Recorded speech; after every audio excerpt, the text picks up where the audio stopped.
ಮತ್ತೆ ಕತ್ತಿ ಕೋಟೆಗೆ ಕೈ ಹಾಕಿದ ಜಾರಕಿಹೊಳಿ ಬ್ರದರ್ಸ್. ಡಿಸಿಸಿ ಬ್ಯಾಂಕ್ಗೆ ರಾಜೇಂದ್ರ. 2028ರ ಎಲೆಕ್ಷನ್ಗೆ ಬಾಣ. 3 ತಿಂಗಳಲ್ಲಿ 3 ಯುದ್ಧ. ಏನಿ ಸಮರ ಕಥೆ? ಇದುವೇ ಈ ಹೊತ್ತಿನ ನ್ಯೂಸ್ ಫಸ್ಟ್ ಸ್ಪೆಷಲ್ ರಿಪೋರ್ಟ್. ಸಾಹುಕಾರ್ ಯುದ್ಧಕಾಂಡ. ನಾನು ಸಂದೇಶ್.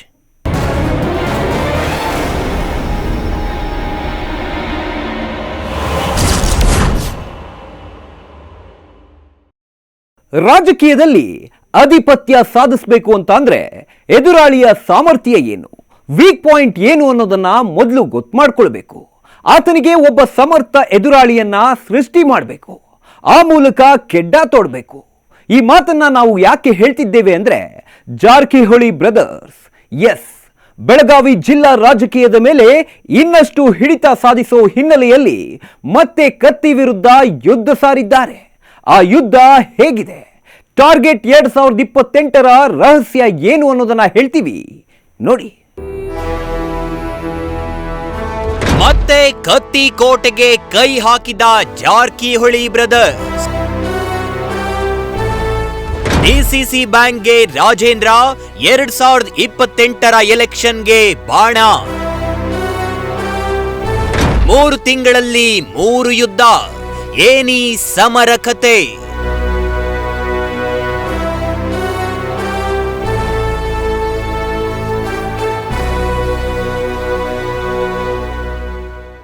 ಕುಂದಾನಗರಿ ಬೆಳಗಾವಿಯಲ್ಲಿ ಪಕ್ಷಗಳು ನೆಪ ಮಾತ್ರ.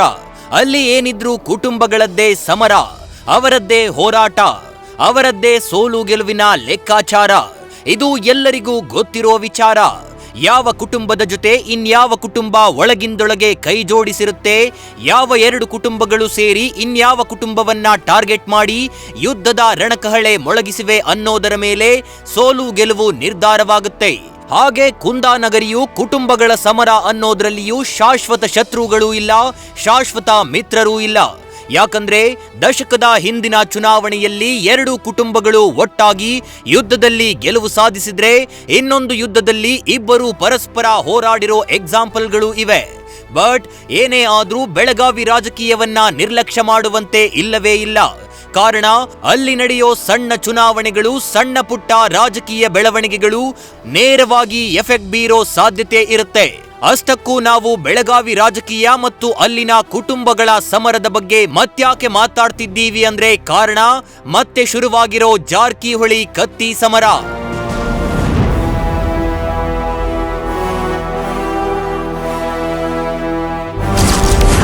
ಡಿಸಿಸಿ ಬ್ಯಾಂಕ್ ಸಲಹಾ ಸಮಿತಿಗೆ ರಾಜೇಂದ್ರ ಪಾಟೀಲ್ ನೇಮಕ. ರಾಜೇಂದ್ರ ಪಾಟೀಲ್ ಯಾರು?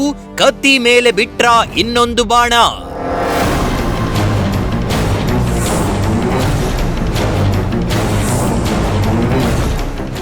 ಹುಕ್ಕೇರಿಯ ವಿದ್ಯುತ್ ಸಹಕಾರಿ ಕ್ಷೇತ್ರದ ಎಲೆಕ್ಷನ್ನಲ್ಲಿ ಜಾರಕಿಹೊಳಿ ಫ್ಯಾಮಿಲಿಗೂ ಕತ್ತಿ ಫ್ಯಾಮಿಲಿಗೂ ಯುದ್ಧ ಶುರುವಾಗಿದ್ದೇ ತಡ. ಅಲ್ಲಿಂದ ಹೊತ್ಕೊಂಡಿರೋ ಬೆಂಕಿ ಇನ್ನೂ ಆರಿಲ್ಲ, ಆರೋ ಲಕ್ಷಣವೂ ಕಾಣಿಸ್ತಿಲ್ಲ. ಹೌದು, ಹುಕ್ಕೇರಿಯ ವಿದ್ಯುತ್ ಸಹಕಾರ ಕ್ಷೇತ್ರದಲ್ಲಿ ಸತೀಶ್ ಜಾರಕಿಹೊಳಿ ಎಂಟ್ರಿಯಾಗಿ ರಮೇಶ್ ಕತ್ತಿ ವಿರುದ್ಧ ತೊಡೆ ತಟ್ಟಿದ್ರು. ಅಂತಿಮವಾಗಿ ರಮೇಶ್ ಕತ್ತಿ 15ಕ್ಕೆ 15 ಕ್ಷೇತ್ರದಲ್ಲಿಯೂ ಗೆದ್ದು ಬೀಗಿದ್ರು. ಆಮೇಲೆ ಸೇಡಿಗೆ ಸೇಡು, ಮುಯಿಗೆ ಮುಯಿ ಅನ್ನೋ ಸಮರ ಡಿಸಿಸಿ ಬ್ಯಾಂಕ್ ಚುನಾವಣೆಗೆ ಶಿಫ್ಟ್ ಆಯ್ತು. ಆ ಚುನಾವಣೆಯಲ್ಲಿ ಕತ್ತಿ ತಾವು ಗೆದ್ರು, ಬೆಂಬಲಿಗರನ್ನ ಗೆಲ್ಲಿಸಿಕೊಳ್ಳುವಲ್ಲಿ ವಿಫಲವಾದ್ರು. ಪರಿಣಾಮ ಡಿಸಿಸಿ ಬ್ಯಾಂಕ್ನಲ್ಲಿ ಮೊದಲ ಬಾರಿಗೆ ಜಾರಕಿಹೊಳಿ ಬ್ರದರ್ಸ್ ದರ್ಬಾರ್ ಶುರುವಾಯಿತು. ಅದರ ಅಧ್ಯಕ್ಷ, ಉಪಾಧ್ಯಕ್ಷರು ಲಿಂಗಾಯತ ಸಮುದಾಯದವರೇ ಆಗಿದ್ರು. ಬ್ಯಾಂಕ್ನ ಜುಟ್ಟನ್ನ ಜಾರಕಿಹೊಳಿ ಬ್ರದರ್ಸ್ ಹಿಡ್ಕೊಂಡಿದ್ದಾರೆ.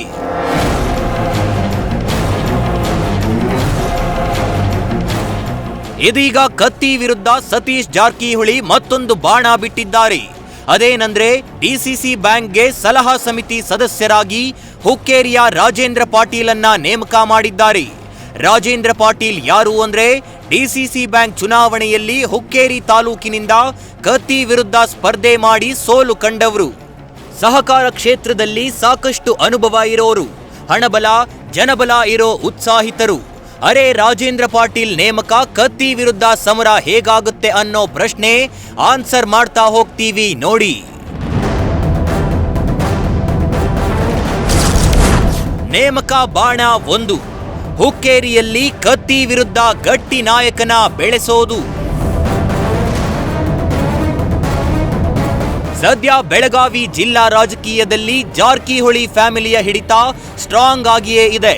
ಈ ಹಿಂದೆ ಜಾರಕಿಹೊಳಿ ಕುಟುಂಬಕ್ಕೆ ವಿರುದ್ಧವಾಗಿ ಕಾಣಿಸಿಕೊಂಡಿದ್ದು ಅಂದ್ರೆ ಹೆಬ್ಬಾಳ್ಕರ್ ಫ್ಯಾಮಿಲಿ ಆಗಿತ್ತು. ಇದೀಗ ಆ ಎರಡು ಫ್ಯಾಮಿಲಿಗಳ ನಡುವೆ ಹೊಂದಾಣಿಕೆ ರಾಜಕೀಯ ಕಾಣಿಸ್ತಿದೆ. ಬಟ್ ಹುಕ್ಕೇರಿಯ ರಮೇಶ್ ಕತ್ತಿ ಮಾತ್ರ ಸತೀಶ್ ಜಾರಕಿಹೊಳಿ ಸೇರಿದಂತೆ ಜಾರಕಿಹೊಳಿ ಕುಟುಂಬದ ವಿರುದ್ಧ ಸಮರ ಸಾರಿದ್ರು. ವಿದ್ಯುತ್ ಸಹಕಾರ ಸಂಘದಲ್ಲಿ ಗೆದ್ದು ಹುಕ್ಕೇರಿಯಲ್ಲಿ ತಮ್ಮದೇ ದರ್ಬಾರ್ ಅನ್ನೋದನ್ನ ಸಾಬೀತು ಮಾಡಿದ್ರು. ಹೀಗಾಗಿ ಹುಕ್ಕೇರಿಯಲ್ಲಿ ಮೇಲುಗೈ ಸಾಧಿಸಬೇಕು ಅಂತಾದ್ರೆ ಕತ್ತಿ ವಿರುದ್ಧವಾಗಿ ಒಂದು ಗಟ್ಟಿ ನಾಯಕತ್ವವನ್ನ ಬೆಳೆಸಬೇಕು. ಆ ವ್ಯಕ್ತಿಯು ಕತ್ತಿಯ ವಿರುದ್ಧ ಹೋರಾಡಿ ಗೆಲ್ಲೋ ಹಾಗಿರ್ಬೇಕು. ಈ ನಿಟ್ಟಿನಲ್ಲಿ ರಾಜೇಂದ್ರ ಪಾಟೀಲನ್ನ ಡಿಸಿಸಿ ಬ್ಯಾಂಕ್ಗೆ ನೇಮಕ ಮಾಡಲಾಗಿದೆ. ಆ ಮೂಲಕ ಹುಕ್ಕೇರಿಯಲ್ಲಿ ರಾಜೇಂದ್ರ ಪಾಟೀಲ್ ಅವರನ್ನ ರಾಜಕೀಯವಾಗಿ ಬೆಳೆಸೋ ಗುರಿಯನ್ನ ಜಾರಕಿಹೊಳಿ ಕುಟುಂಬ ಇಟ್ಕೊಂಡಿದೆ ಅನ್ನೋದು 100% ಗ್ಯಾರಂಟಿ. ನೇಮಕ ಬಾಣ 2. ಕತ್ತಿ ಕಟ್ಟಿ ಹಾಕಲು ಲಿಂಗಾಯತ ನಾಯಕರನ್ನ ಬೆಳೆಸೋ ಪ್ಲಾನ್.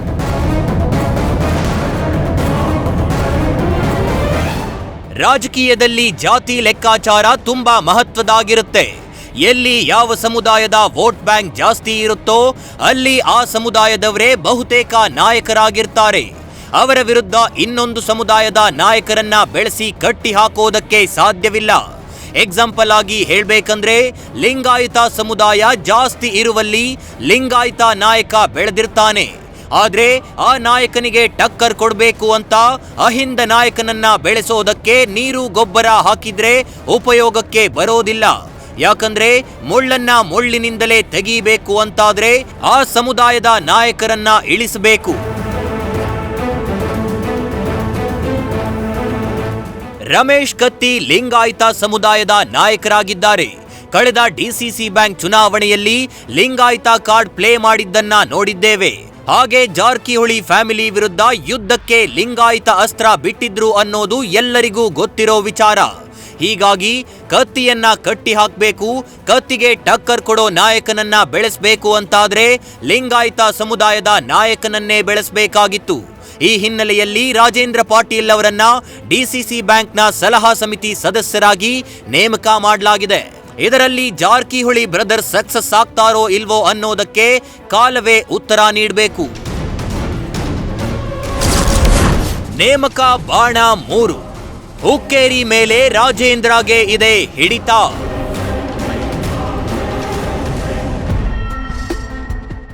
ರಾಜಕೀಯದಲ್ಲಿ ಹಣಬಲ ತೋಳ್ಬಲ ಇದ್ದವರನ್ನ ಎದುರು ಹಾಕೊಳ್ಳೋದು, ಅವರ ವಿರುದ್ಧ ತೊಡೆ ತಟ್ಟೋದು ಸುಲಭದ ಕೆಲಸ ಅಲ್ಲ. ಹಾಗೊಂದ್ ವೇಳೆ ಸಮರ ಸಾರಬೇಕು ಅಂತಾದ್ರೆ ಆ ವ್ಯಕ್ತಿಯು ಆರ್ಥಿಕವಾಗಿ ಸಬಲನಾಗಿರ್ಬೇಕು, ಜನಬಲವೂ ಇರಬೇಕು. ಹಾಗಾದ್ರೆ ಮಾತ್ರ ಟಕ್ಕರ್ ಕೊಡೋದಕ್ಕೆ ಸಾಧ್ಯ.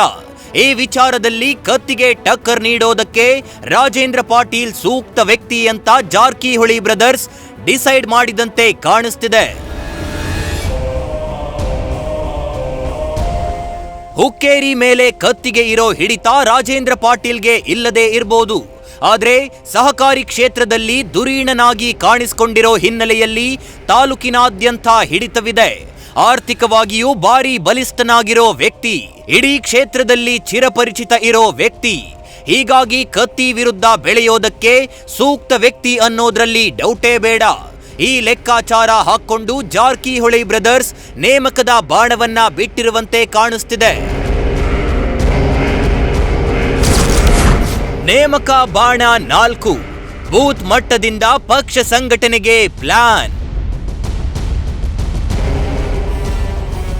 ರಮೇಶ್ ಕತ್ತಿ ಫ್ಯಾಮಿಲಿ ಗುರುತಿಸಿಕೊಂಡಿರೋದು ಬಿಜೆಪಿಯಲ್ಲಿ. ಕಳೆದ ಲೋಕಸಭೆ ಚುನಾವಣೆ ವೇಳೆ ರಮೇಶ್ ಕತ್ತಿ ಹುಕ್ಕೇರಿ ಕ್ಷೇತ್ರದ ಟಿಕೆಟ್ ಆಕಾಂಕ್ಷಿಯಾಗಿದ್ರು.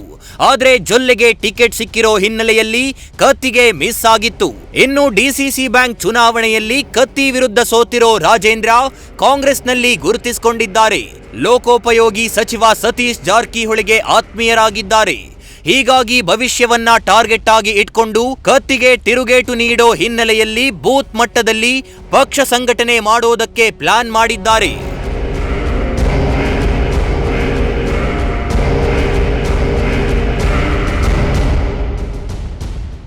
ರಾಜೇಂದ್ರ ಪಾಟೀಲ್ಗೆ ಇಡೀ ಕ್ಷೇತ್ರದ ಪರಿಚಯವಿದೆ. ಈ ಹಿನ್ನೆಲೆಯಲ್ಲಿ ರಾಜೇಂದ್ರ ಮೂಲಕವೇ ಬೂತ್ ಮಟ್ಟದಲ್ಲಿಯೂ ಸಂಘಟನೆ ಮಾಡೋದಕ್ಕೆ ಪ್ಲಾನ್ ಮಾಡಿಕೊಂಡಿದ್ದಾರೆ. ಹಾಗೊಂದ್ ವೇಳೆ ಸಂಘಟನೆ ಸಕ್ಸಸ್ ಆಯ್ತು ಅಂದ್ರೆ ಕತ್ತಿ ವಿರುದ್ಧ ಮೇಲುಗೈ ಸಾಧಿಸೋದಕ್ಕೆ ಸುಲಭವಾಗುತ್ತೆ. ಯಾಕಂದ್ರೆ ರಾಜೇಂದ್ರ ಲಿಂಗಾಯತರಾಗಿದ್ದಾರೆ, ಕ್ಷೇತ್ರದಲ್ಲಿ ಚಿರಪರಿಚಿತರಾಗಿದ್ದಾರೆ, ಸಹಕಾರಿ ಕ್ಷೇತ್ರದಲ್ಲಿ ಧುರೀಣರಾಗಿದ್ದಾರೆ, ಹಣಬಲ ಜನಬಲವೂ ಇದೆ. ಹೀಗಾಗಿ ಶಕ್ತಿ ಸಿಕ್ಕರೆ ಖಂಡಿತ ಕತ್ತಿಗೆ ಫೈಟ್ ನೀಡೋ ನಿಟ್ಟಿನಲ್ಲಿ ಬೆಳೆಯುತ್ತಾರೆ ಅನ್ನೋ ಲೆಕ್ಕಾಚಾರ ಜಾರಕಿಹೊಳಿ ಫ್ಯಾಮಿಲಿಗೆ ಇದ್ದಂತೆ ಕಾಣಿಸ್ತಿದೆ. ಇದೇ ಹಿನ್ನೆಲೆಯಲ್ಲಿ ನೇಮಕದ ಬಾಣ ಬಿಟ್ಟಿದ್ದಾರೆ.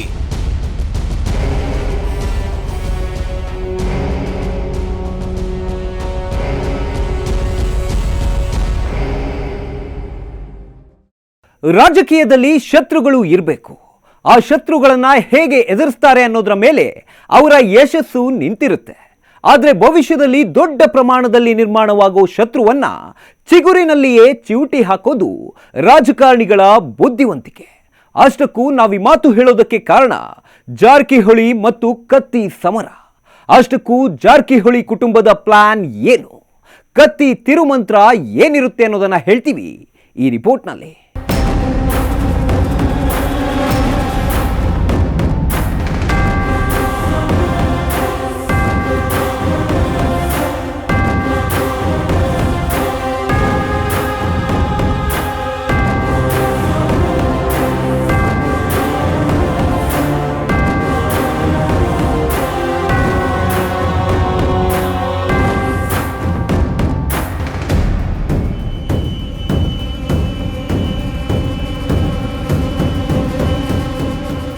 ಹುಕ್ಕೇರಿಯ ವಿದ್ಯುತ್ ಸಹಕಾರ ಕ್ಷೇತ್ರದಲ್ಲಿ ಯಾವಾಗ ಜಾರಕಿಹೊಳಿ ಬ್ರದರ್ಸ್ಗೆ ಸೋಲಾಗುತ್ತೋ ಅವಾಗಲೇ ಗಾಯಗೊಂಡ ಹುಲಿಯಂತಾಗ್ತಾರೆ. ಗಾಯಗೊಂಡ ಹುಲಿಯ ಉಸಿರು ಗರ್ಜನೆಯಿಂದ ಭಯಂಕರ ಅನ್ನೋ ಹಾಗೆ ಅಣ್ತಮ್ಮಾಸ್ ಉಸಿರು ಎದುರಾಳಿಗಳ ವಿರುದ್ಧ ಭಯಂಕರವಾಗಿಯೇ ಇರುತ್ತೆ. ಆಮೇಲೆ ಮೊದಲನೇ ಬೇಟೆ ಎನ್ನುವಂತೆ ಡಿಸಿಸಿ ಬ್ಯಾಂಕ್ ಅನ್ನ ಟಾರ್ಗೆಟ್ ಮಾಡ್ಕೊಳ್ತಾರೆ. ಅಲ್ಲಿ ಕತ್ತಿಯ ಆಧಿಪತ್ಯವನ್ನ ತಪ್ಪಿಸಬೇಕು ಅಂತ ಸಜ್ಜಾಗ್ತಾರೆ. ಕಾರಣ ಸುಮಾರು ದಶಕಗಳ ಕಾಲ ಡಿಸಿಸಿ ಬ್ಯಾಂಕ್ ಕತ್ತಿ ಕುಟುಂಬದ ಹಿಡಿತದಲ್ಲಿತ್ತು. ಹೀಗಾಗಿ ಲಿಂಗಾಯತರನ್ನ ಅಧ್ಯಕ್ಷರಾಗಿ ಉಪಾಧ್ಯಕ್ಷರಾಗಿ ಮಾಡ್ತೀವಿ ಅಂತ ಸತೀಶ್ ಜಾರಕಿಹೊಳಿ ಮತ್ತು ಬಾಲಚಂದ್ರ ಜಾರಕಿಹೊಳಿ ಅಖಾಡಕ್ಕಿಳಿತಾರೆ. ಅದರಲ್ಲಿಯೂ ಯಶಸ್ವಿಯೂ ಆಗ್ತಾರೆ. ಬಟ್ ಅವರ ಟಾರ್ಗೆಟ್ ಕೇವಲ ಡಿಸಿಸಿ ಬ್ಯಾಂಕ್ ಅಲ್ಲಿ ಕತ್ತಿ ಪ್ರಾಬಲ್ಯ ಕುಗ್ಗಿಸೋದು ಅಷ್ಟೇ ಅಲ್ಲ, 2028ರ ಎಲೆಕ್ಷನ್ ಅನ್ನೋದು ಈಗ ಗೊತ್ತಾಗ್ತಿದೆ.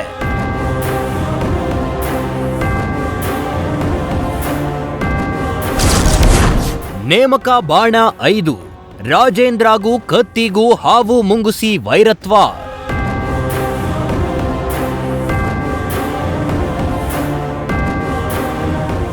ರಾಜಕೀಯದಲ್ಲಿ ಶತ್ರುವಿನ ಶತ್ರು ಮಿತ್ರ ಅನ್ನೋದು ಭಾರಿ ವರ್ಕೌಟ್ ಆಗುತ್ತೆ. ಹುಕ್ಕೇರಿ ಕ್ಷೇತ್ರದ ಮೇಲೆ ಕಣ್ಣು ಇಟ್ಟಿರೋ ಜಾರಕಿಹೊಳಿ ಬ್ರದರ್ಸ್ಗೆ ಆಗ್ತಾ ಇರೋದು ಇದೇ ನೋಡಿ. ರಾಜೇಂದ್ರ ಏನಿದ್ದಾರೆ ಇವರಿಗೂ ಕತ್ತಿ ಫ್ಯಾಮಿಲಿಗೂ ಅಷ್ಟಕ್ಕಷ್ಟೇ ಸಂಬಂಧ. ಈ ಹಿಂದೆ ಉಮೇಶ್ ಕತ್ತಿ ವಿರುದ್ಧ ಸ್ಪರ್ಧೆ ಮಾಡಿ ಸೋಲನ್ನ ಕಂಡಿದ್ರು ರಾಜೇಂದ್ರ. ಈಗಲೂ ಅಷ್ಟೇ ಕತ್ತಿ ಕುಟುಂಬದ ವಿರುದ್ಧವೇ ಹೋಗ್ತಿದ್ದಾರೆ ರಾಜೇಂದ್ರ. ಇದು ಸಹ ಸತೀಶ್ ಜಾರಕಿಹೊಳಿಗೆ ಆಪ್ತವಾಗೋದಕ್ಕೆ ಕಾರಣ ಎನ್ನಲಾಗಿದೆ.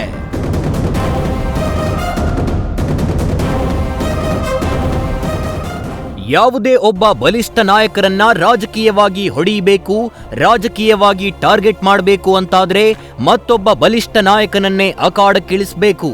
ಅಷ್ಟೇ ಅಲ್ಲ, ಆ ಬಲಿಷ್ಠ ನಾಯಕ ಯಾವುದೇ ಕಾರಣಕ್ಕೂ ಒಪ್ಪಂದ ರಾಜಕೀಯ ಮಾಡುವಂತೆ ಇರಲೇಬಾರದು. ಈ ನಿಟ್ಟಿನಲ್ಲಿ ಕತ್ತಿ ವಿರುದ್ಧ ಯುದ್ಧಕ್ಕೆ ರಾಜೇಂದ್ರನೇ ಸೂಕ್ತ ಸೇನಾನಿ ಅಂತ ಜಾರಕಿಹೊಳಿ ಬ್ರದರ್ಸ್ ನಿರ್ಧರಿಸಿದಂತೆ ಕಾಣಿಸ್ತಿದೆ.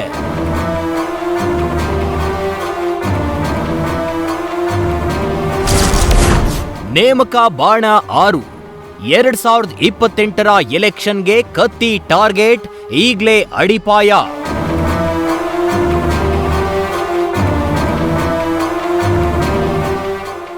ಬೆಳಗಾವಿ ರಾಜಕೀಯದಲ್ಲಿ ಓಡ್ತಾ ಇರೋ ಕುದುರೆ ಯಾವುದು ಅಂದ್ರೆ ಜಾರಕಿಹೊಳಿ ಫ್ಯಾಮಿಲಿ.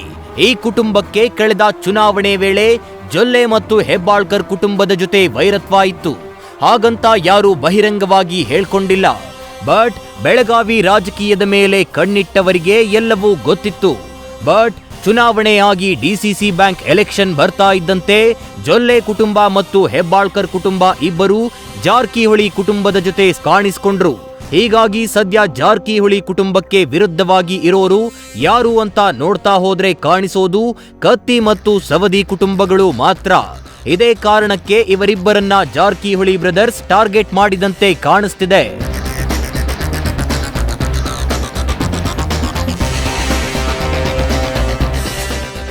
ಮುಂದೆ ಕಾಣಿಸ್ತಾ ಇರೋದು 2028ರ ವಿಧಾನಸಭೆ ಚುನಾವಣೆ. ಆ ಚುನಾವಣೆ ಮೇಲೆ ರಮೇಶ್ ಕತ್ತಿ ಕಣ್ಣಿಟ್ಟಿದ್ದಾರೆ ಅನ್ನೋದು ಸತೀಶ್ ಜಾರಕಿಹೊಳಿಗೆ ಪಕ್ಕಾ ಗೊತ್ತು. ಹೀಗಾಗಿಯೇ ಹುಕ್ಕೇರಿಯಲ್ಲಿ ರಾಜೇಂದ್ರ ಪಾಟೀಲನ್ನ ದೊಡ್ಡ ಪ್ರಮಾಣದಲ್ಲಿ ಬೆಳೆಸಿದ್ರೆ ರಮೇಶ್ ಕತ್ತಿಯನ್ನ ಸೋಲಿಸೋದಕ್ಕೆ ಸಾಧ್ಯವಾಗುತ್ತೆ. ಅದೊಂದು ಕ್ಷೇತ್ರ ಹಿಡಿತಕ್ಕೆ ಸಿಲುಕ್ತು ಅಂದ್ರೆ ಜಿಲ್ಲಾ ರಾಜಕೀಯದ ಮೇಲೆ ಇನ್ನಷ್ಟು ಹಿಡಿತ ಸಾಧಿಸೋದಕ್ಕೆ ಸಾಧ್ಯವಾಗುತ್ತೆ. ಹೀಗಾಗಿಯೇ ಈಗಿನಿಂದಲೇ ಬೂತ್ ಮಟ್ಟದಿಂದ ಪಕ್ಷವನ್ನ ಸಂಘಟನೆ ಮಾಡೋದು, ವಿದ್ಯುತ್ ಸಹಕಾರಿ ಕ್ಷೇತ್ರದ ಎಲೆಕ್ಷನ್ಗೆ ಕಾರಣ ಏನು ಅನ್ನೋದನ್ನ ತಿಳಿದುಕೊಳ್ಳುವ ಪ್ರಯತ್ನ ಮಾಡಲಾಗಿದೆ. ಆದ್ರೆ ಇದು ವರ್ಕೌಟ್ ಆಗುತ್ತೋ ಇಲ್ವೋ ಅನ್ನೋದಕ್ಕೆ ಸಮಯವೇ ಉತ್ತರ ಕೊಡಬೇಕು.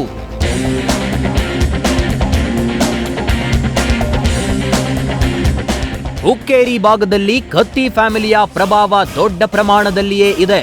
ಇಡೀ ಕ್ಷೇತ್ರದಾದ್ಯಂತ ಚಿರಪರಿಚಿತರಾಗಿದ್ದಾರೆ. ರಾಜಕೀಯವಾಗಿ ತಮ್ಮದೇ ಆದ ಹಿಡಿತ ಹೊಂದಿದ್ದಾರೆ. ಹೀಗಾಗಿ ಜಾರಕಿಹೊಳಿ ಕುಟುಂಬದವರು ತಂತ್ರ ಮಾಡ್ತಿದ್ದಾರೆ ಅಂತ ಗೊತ್ತಾದ್ರೆ ರಮೇಶ್ ಕತ್ತಿ ಸುಮ್ಮನೆ ಕುಳಿತುಕೊಳ್ಳುವ ಸಾಧ್ಯತೆ ಇಲ್ಲ. ಕಳೆದ ವಿದ್ಯುತ್ ಸಹಕಾರಿ ಸಂಘದಲ್ಲಿ ಹೇಗೆ ಕೆಲಸ ಮಾಡಿದ್ರೋ, ಡಿಸಿಸಿ ಬ್ಯಾಂಕ್ ಚುನಾವಣೆಯಲ್ಲಿ ತಮ್ಮ ಗೆಲುವಿಗೆ ಯಾವ ತಂತ್ರ ಮಾಡಿದ್ರೋ ಸೇಮ್ ಅದೇ ತಂತ್ರಗಳನ್ನ 2028ರ ಎಲೆಕ್ಷನ್ಗೂ ಮಾಡೋ ಸಾಧ್ಯತೆ ಇರುತ್ತೆ. ಹಾಗೆ ಈಗಲೇ ಎಚ್ಚೆತ್ತುಕೊಂಡು ಕಾರ್ಯತಂತ್ರ ಶುರು ಮಾಡಿದ್ರೂ ಅಚ್ಚರಿ ಇಲ್ಲ. ಇನ್ನು ಈ ಹಿಂದೆ ಚುನಾವಣೆ ವೇಳೆ ಗೆಲುವು ಸಾಧಿಸಿದ ಸಂದರ್ಭದಲ್ಲಿ ರಾಜೇಂದ್ರ ಏನ್ ಹೇಳಿದ್ರು ಅನ್ನೋದು ಇಲ್ಲಿದೆ ನೋಡಿ. PKPSನ ಡೆಲಿಗೇಟ್ ಕೊಡುವಂಥ ಒಂದು ಕಾರ್ಯಕ್ರಮ ಇತ್ತು. ಇದರಲ್ಲಿ ನಮ್ಮ ಪರವಾಗಿ 7 ಜನ ಸದಸ್ಯರು ಹಾಗೂ BI ಸಿಗ್ನೇಚರ್ ಮಾಡಿ ನಮಗೆ ಬಹುಮತ ಸಿಕ್ಕಿದೆ. ಅದೇ ಪ್ರಕಾರ ಇವತ್ತು 2 ಗಂಟೆಗೆ ನಾವು ಅಮೀನ್ಮಾವಿಯಲ್ಲಿ ಕೂಡ ನಮ್ಮ ಪರವಾಗಿ ಬಹುಮತ ಸಿಕ್ಕಿದೆ. ಅತ್ಯಂತ ಶಾಂತ ರೀತಿಯಿಂದ ಸುವ್ಯವಸ್ಥಿತವಾಗಿ ಇದನ್ನು ಕಾರ್ಯಕ್ರಮ ನಮ್ಮ BIಗಳು ಕಂಡಕ್ಟ್ ಮಾಡಿ, ಪೊಲೀಸ್ ಬಂದೋಬಸ್ತಿ ಆಗಲಿ, ಜನರ ಸಹಕಾರ ಎಲ್ಲ ಕೂಡ ಅತ್ಯಂತ ಅಚ್ಚುಕಟ್ಟವಾಗಿ ಇದ್ದು ಯಾರೂ ಭಯಪಡುವ ಅಗತ್ಯ ಇಲ್ಲ. ಇದೊಂದು ಜಿಲ್ಲಾ ಮಧ್ಯವರ್ತಿ ಬ್ಯಾಂಕಿನ ಇಲೆಕ್ಷನ್. ಬಹುತೇಕ ಸುಮಾರು 30 ವರ್ಷಗಳ ನಂತರ ಈ ಒಂದು ಚುನಾವಣೆಯನ್ನು ಹುಕ್ಕೇರಿ ತಾಲೂಕಿನವರು ನೋಡ್ತಾ ಇದ್ದು, ಇದು ಅತ್ಯಂತ ಹುಮ್ಮಸದಿಂದ ಅತ್ಯಂತ ಹುರುಪಿನಿಂದ ನಡೆದಂಥ ಒಂದು PKPSನ ಚುನಾವಣೆ ಅಂತ ನಾನಂತೂ ಭಾವಿಸಿದ್ದೇನೆ. ಜಿಲ್ಲಾ ರಾಜಕೀಯದ ಹಿಡಿತಕ್ಕೆ ಕತ್ತಿ ಸವದಿ ಅಡ್ಡಿಯಾಗ್ತಾ ಇದ್ರ ಇನ್ಮೇಲೆ ಕುಂದಾನಗರಿ ರಾಜಕೀಯಕ್ಕೆ ಹೊಸ ದಿಕ್ಕು ಪಕ್ಕಾನ?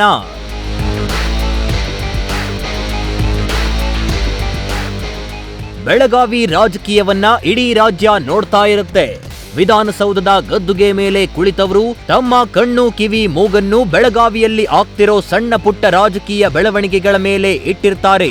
ಕಾರಣ ಅಲ್ಲಿಯ ರಾಜಕೀಯ ರಾಜ್ಯ ರಾಜಕೀಯದ ಮೇಲೂ ಪರಿಣಾಮ ಬೀರುತ್ತೆ.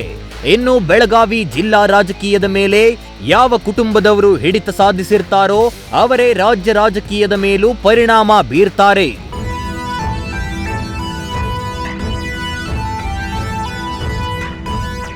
2023ರಲ್ಲಿ ರಾಜ್ಯದಲ್ಲಿ ಕಾಂಗ್ರೆಸ್ ಸರ್ಕಾರ ಬಂದ್ಮೇಲೆ ಬೆಳಗಾವಿ ಜಿಲ್ಲಾ ರಾಜಕೀಯ ಹಿಡಿತಕ್ಕೆ ಜಾರಕಿಹೊಳಿ ಫ್ಯಾಮಿಲಿಗೂ ಲಕ್ಷ್ಮೀ ಹೆಬ್ಬಾಳ್ಕರ್ ಫ್ಯಾಮಿಲಿಗೂ ಸಮರವೇ ಇತ್ತು.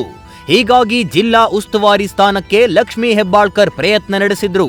ಆದ್ರೆ ಸತೀಶ್ ಜಾರಕಿಹೊಳಿ ಅನುಭವಿ ರಾಜಕಾರಣಿ, ಹೈಕಮಾಂಡ್ ನಾಯಕರವರೆಗೂ ಸಂಪರ್ಕದಲ್ಲಿರೋ ರಾಜಕಾರಣಿ. ಒಂದು ವೇಳೆ ಸತೀಶ್ಗೆ ಜಿಲ್ಲಾ ಉಸ್ತುವಾರಿ ನೀಡದೇ ಇದ್ರೆ ಸರ್ಕಾರದ ಬುಡಕ್ಕೆ ಬರುತ್ತೆ ಅನ್ನೋದು ಬೆಂಗಳೂರಿನಲ್ಲಿ ಗದ್ದುಗೆ ಮೇಲೆ ಕುಳಿತವರಿಗೂ ಗೊತ್ತಿತ್ತು. ಡೆಲ್ಲಿಯಲ್ಲಿರೋ ಹೈಕಮಾಂಡ್ ನಾಯಕರಿಗೂ ಗೊತ್ತಿತ್ತು. ಹೀಗಾಗಿ ಹೈಕಮಾಂಡ್ ನಾಯಕರು ಸತೀಶ್ ಜಾರಕಿಹೊಳಿಗೆ ಜಿಲ್ಲಾ ಉಸ್ತುವಾರಿ ನೀಡಿದ್ದಾರೆ. ಅದರಿಂದ ಬೆಳಗಾವಿ ರಾಜಕೀಯದ ಮೇಲೆ ನಿಧಾನಕ್ಕೆ ಜಾರಕಿಹೊಳಿ ಫ್ಯಾಮಿಲಿಯ ಹಿಡಿತಕ್ಕೆ ಸಿಕ್ಕಿದೆ. ಈಗಲೂ ಬೆಳಗಾವಿ ರಾಜಕೀಯದಲ್ಲಿ ಜಾರಕಿಹೊಳಿ ಕುಟುಂಬದ ಹಿಡಿತವಿದೆ.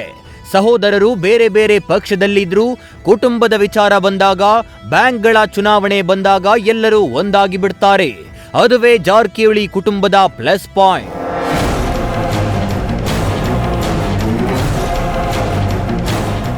ಸದ್ಯ ಜಾರಕಿಹೊಳಿ ಕುಟುಂಬಕ್ಕೆ ಇರೋ ಸವಾಲಂದ್ರೆ ಕತ್ತಿ ಮತ್ತು ಸವದಿ ಒಗ್ಗಟ್ಟು. ಎಸ್, ಬಿಜೆಪಿಯಲ್ಲಿರೋ ರಮೇಶ್ ಕತ್ತಿಗೂ ಕಾಂಗ್ರೆಸ್ನಲ್ಲಿರೋ ಲಕ್ಷ್ಮಣ್ ಸವದಿಗೂ ಒಳ್ಳೆಯ ಸ್ನೇಹವಿದೆ. ಇವರಿಬ್ಬರಿಗೂ ಜಾರಕಿಹೊಳಿ ಕುಟುಂಬಕ್ಕೂ ರಾಜಕೀಯವಾಗಿ ಅಷ್ಟಕ್ಕಷ್ಟೇ ಅನ್ನೋದು ಬಹಿರಂಗ ಸತ್ಯ. ಕಳೆದ ಅಕ್ಟೋಬರ್ನಲ್ಲಿ ನಡೆದ ಡಿಸಿಸಿ ಬ್ಯಾಂಕ್ ಚುನಾವಣೆಯಲ್ಲಿ ಕತ್ತಿಗೆ ಸವದಿ ಬೆಂಬಲಿಸಿದ್ರು, ಸವದಿಯನ್ನ ಕತ್ತಿ ಬೆಂಬಲಿಸಿದ್ರು. ಹಾಗೆ ಜಾರಕಿಹೊಳಿ ಟೀಮ್ ವಿರುದ್ಧ ತಮ್ಮದೇ ಟೀಮನ್ನ ಅಧಿಕಾರಕ್ಕೆ ತರಬೇಕು ಅಂತಾನೂ ಪ್ರಯತ್ನ ನಡೆಸಿದ್ರು. ಆದ್ರೆ ಅದು ಸಾಧ್ಯವಾಗಿಲ್ಲ. ಹೀಗಾಗಿ ಜಾರಕಿಹೊಳಿ ಕುಟುಂಬಕ್ಕೆ ಕತ್ತಿ ಮತ್ತು ಸವದಿ ಎದುರಾಳಿಗಳಾಗಿ ಕಾಣಿಸ್ತಿದ್ದಾರೆ. ಆ ಎರಡೂ ಕ್ಷೇತ್ರದಲ್ಲಿ ಏನಾದ್ರೂ ಜಾರಕಿಹೊಳಿ ಕುಟುಂಬ ತಮ್ಮ ಬೆಂಬಲಿಗರನ್ನ ಗೆಲ್ಲಿಸಿದ್ರು ಅಂದ್ರೆ ಇವರೇ ಮೇಲುಗೈ ಸಾಧಿಸಿದಂತಾಗುತ್ತೆ. ಆ ಎರಡೂ ಕ್ಷೇತ್ರದ ಮೇಲೆ ಹಿಡಿತ ಸಾಧಿಸಿದಂತೆಯೂ ಆಗುತ್ತೆ. ಆ ನಿಟ್ಟಿನಲ್ಲಿ ಪ್ರಯತ್ನಗಳು ನಡೀತಾ ಇವೆ. ಆದ್ರೆ ಅವು ವರ್ಕೌಟ್ ಆಗ್ತಾವೋ ಇಲ್ವೋ ಅನ್ನೋದಕ್ಕೆ ಸಮಯವೇ ಉತ್ತರ ಕೊಡಬೇಕು.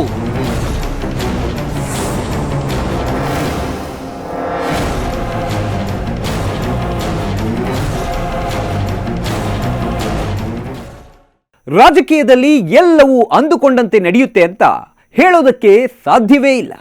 ಸದ್ಯಕ್ಕೆ ಕತ್ತಿ ಟಾರ್ಗೆಟ್ ಆಗಿದ್ದಂತೆ ಕಾಣಿಸ್ತಿದೆ. ಆದರೆ ಮುಂದೊಂದು ದಿನ ಎರಡು ಕುಟುಂಬಗಳು ಇನ್ಯಾವುದೋ ಕಾರಣಕ್ಕೆ ದೋಸ್ತಿಯಾದರೂ ಅಚ್ಚರಿ ಇಲ್ಲ. ಇದಾಗಿತ್ತು ಈ ಹೊತ್ತಿನ ವಿಶೇಷ. ಕ್ಷಣ ಕ್ಷಣದ ಮಾಹಿತಿಗಾಗಿ ನೋಡ್ತಾ ಇರಿ ನ್ಯೂಸ್ ಫಸ್ಟ್, ನಿರ್ಭೀತಿಯಿಂದ ನಿಮ್ಮ ಪರವಾಗಿ.